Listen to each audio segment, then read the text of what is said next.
Okay, I decided I think I like the Thor film, Miss Comia. And I think I know why. What my problem was the opening scene, and I don't know why, but I feel like okay, you know when people hold a camera in movies like this way? Well, that's how most people hold. That's how most of the shots and before Thor's story begins, most of pretty much, if not all, is shot like that movie called with John Travolta when he plays an alien. What's it called again? I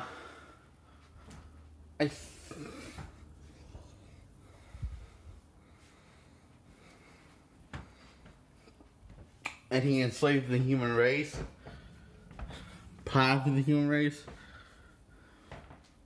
because he's a dictator. Yeah. So anyway, that for because I don't know why, but for some reason, that always made me kind of dizzy in the head. Because although much like this film, not all the films is shot like that. Just what feels like, which is a small portion, which feels like a lot, is shot like that. And yeah, let me talk about the directing. I'm talking about the directing. The directing's not always that great. In fact, sometimes it's really bad. Really, really, really bad in this movie. Like, worse than the first Lord of the Rings bad at times. I'm not saying I hate Lord of the Rings, the first one. I like that film, but I can't feel like the directing in that film sometimes is really bad because they decide to put the camera like this. This is sick. That's my what is it called? Gandalf the Wizard impersonation, where he has the camera's close-up shot like this. Is it a secret? Is it safe? I'm not talking intense enough. Oh, that scares me when I saw that on the big screen. That freaks me out because those close-up shots just freak the hell out of me, and so do these side shots.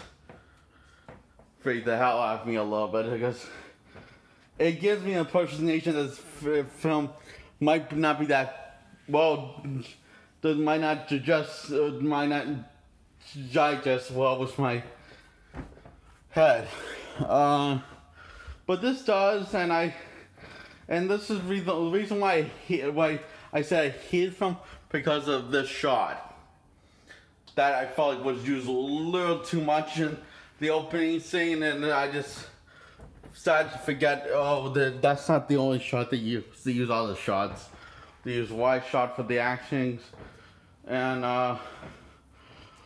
they basically start to dial it down with this shot when which is I call a side shot, because it makes like someone slipping off the camera, and they start to dial it back as the film goes on, and you wonder why. When you start to wonder the film, and you start to think to yourself, this film would have been a lot better if they never used those shots to begin with. A lot better. In fact, I dare say it would have been a 10 out of 10 if they didn't use those shots. But they did, and so it's kind of a 5 out of 10 for me. So let me talk about the plot now. And let me just say, the guy who plays Thor, Chris Hemsworth, nails it the first time you see him. And even when you see him in the shouts, he kind of nails it. And like and the child actors well, you see the child before you see the main character play Thor act. So the child actors do a good job playing the child adult counterparts, well, of Loki and of Thor.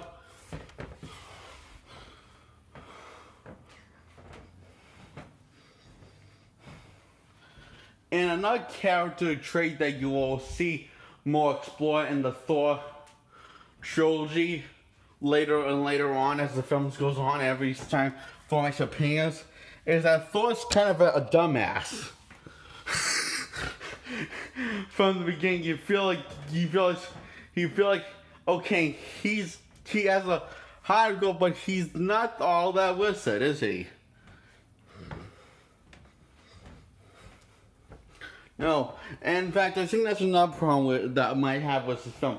I felt like they didn't show him being enough of a dumbass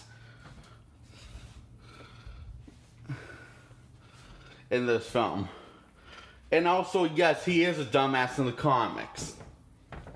Always have loved for. He's always been one of my favorite. To me, he's cooler than Batman. Personally, I like Batman more, but he's cooler than Batman. Yeah, I said it. See, he's just like that cool. But he is a dumbass in the comics and in the movie trilogy and all of the Avengers film. And every time he makes an MCU appearance, they portray his character pretty spot on. Although I feel like they have gotten better of working his personality more and more as each time he's on film as the years have gone on. And I think the best time we see Thor being a dumbass, but a depressed dumbass, is in Avengers Endgame. It's the most that we see of classic Thor and depressed Thor. And by the third act, I love how he's classic Thor again. He's gone over his depression a little bit. He's starting to get over his depression, but he's still dealing with some baggage. And he's dealing with all. And so after he goes to the Frost Giants and creates some sort of one-on-man war with them, Loki snitches Thor out by his father, and turns out he gets banished to Earth, the mid-realm. What's this calling this? By Thor's rules, called the mid-realm. And Thor is the one who let the Frost Giants in, because his name's God of Mystic, so he can't be that frustrated just by his name. And Loki is also a Frost Giant. That's another twist. Adopted by Odin, taken in by his wing because he was just so adorable baby. And he had this plan to bring the two Earths together, to bring the two realms together and unite them and create peace. But that got thrown away after Thor committed war on the Frost Giants. So Loki commits war on all of the realms, and Thor puts a stop to him. You know, he's madly in love with this girl called Jane Foster. He breaks the bridges, so Loki breaks the bridges of the Frost that opens the portal to all the realms. He breaks the bridge that's attached to all the portals that attached to this elsewhere portal that's like it helps all the realms teleport from realm to realm. So he just breaks the portal, and Loki falls in abyss after Odin lets him go. And he supposedly dies. But wait, there's an end credit scene that says he doesn't die, and he's now possessing one of Thor's friends. But that gets thrown away. That just gets thrown away when that idea gets rebooted when we get to the Avengers movie.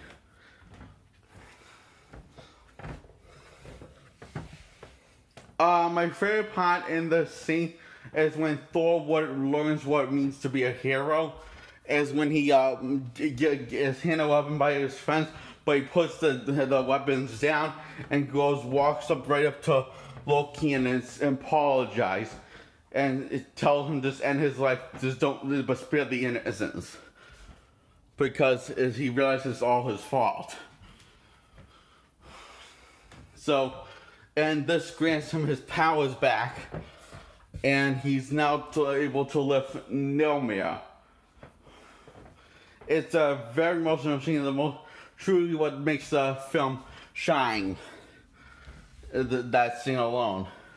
Is when a bumbling idiot decides to grow a heart of a hero. Basically. So yeah, I really enjoy this film. It is better than Dark Knight. I'm just going to say I liked it more than Dark Knight. The same goes for Iron Man 3 and Guardians of the Galaxy.